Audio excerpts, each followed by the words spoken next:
Bonjour les amis, j'espère que vous allez bien. Aujourd'hui, nous allons commencer une nouvelle série portant sur les études au Canada.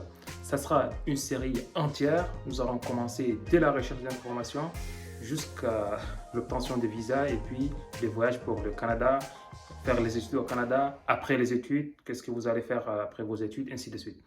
Donc, je vais regrouper toutes ces notions-là sur trois rubriques.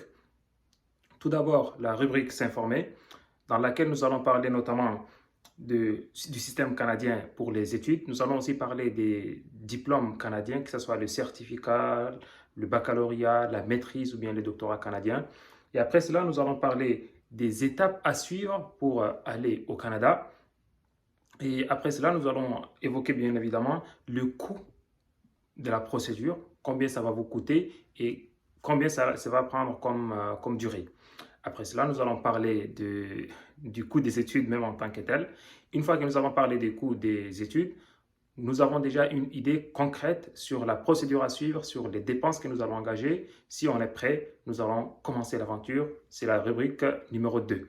Durant cette rubrique-là, nous allons parler notamment de l'obtention d'une admission. Nous allons aussi parler de l'obtention du CAQ, le certificat d'acceptation du Québec, qui est spécial, bien spécifique pour la province du Québec.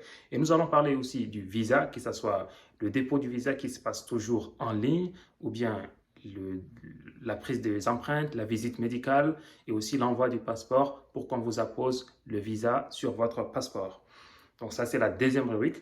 Et la troisième et dernière rubrique va parler beaucoup plus sur votre arrivée au Canada. Une fois que vous êtes arrivé au Canada, qu'est-ce que vous allez faire? Est-ce que vous pouvez étudier et en même temps travailler? C'est-à-dire, est-ce que vous pouvez financer vos études tout en étudiant? Est-ce que c'est possible ou non? Nous allons parler aussi de l'après-études. Une fois que vous avez obtenu votre diplôme, que ce soit un baccalauréat ou bien une maîtrise ou bien un doctorat, qu'est-ce que vous pouvez faire par la suite? Est-ce que vous pouvez travailler ou non? Quelles sont les procédures à effectuer? Quel serait votre titre de séjour après cela? Et puis en dernière position, nous allons parler des différents permis de séjour canadiens. Nous allons tout d'abord parler du visa visiteur. C'est un visa qui vous permet tout simplement de visiter le Canada sans vous donner le droit d'étudier ni encore de travailler. Nous allons parler aussi du permis d'études que vous auriez déjà eu si vous avez suivi toute la procédure.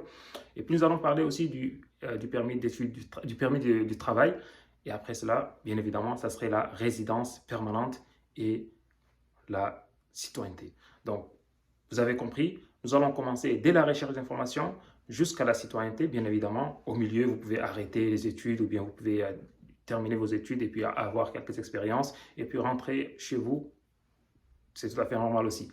Donc voilà, ce serait l'objet de cette série-là. Ça serait regroupé en ces trois rubriques-là. Et puis ces trois rubriques seront aussi subdivisées en des séquences, dans des petites séquences pour que ça soit beaucoup plus simple à assimiler. J'espère vous revoir très bientôt et on se verra à la prochaine vidéo pour commencer notre aventure de recherche d'informations sur la procédure du Canada. Ici c'est Codemaster, ciao.